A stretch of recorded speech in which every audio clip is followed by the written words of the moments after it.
pourrait se demander si la formation au geste professionnel doit partir des gestes professionnels, ou si elle doit partir d'autre chose, si elle ne doit pas partir de ce que Castoriadis appelle le foyer mythologique, c'est-à-dire ce qui me fait courir, ce qui fait que je suis animé au sens propre du terme, et qu'étant animé de cela, je peux instituer dans l'espace et dans le temps, par mes gestes, un certain type de relation qui rendent possible la transmission.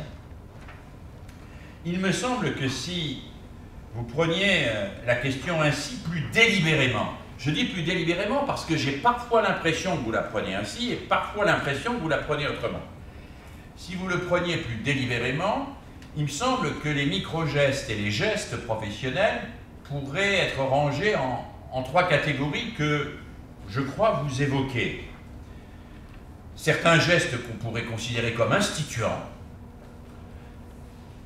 Il y a des gestes instituants dans la manière d'entrer en classe, vous nous le montrez, dans la manière d'utiliser ses mains, d'utiliser sa voix, d'utiliser son regard. On institue quelque chose. Et le regard institue une relation. Selon le type de regard, ça n'est pas la même relation qui est instituée. Il y a des gestes instituants. Et les élèves le sentent, les élèves le savent.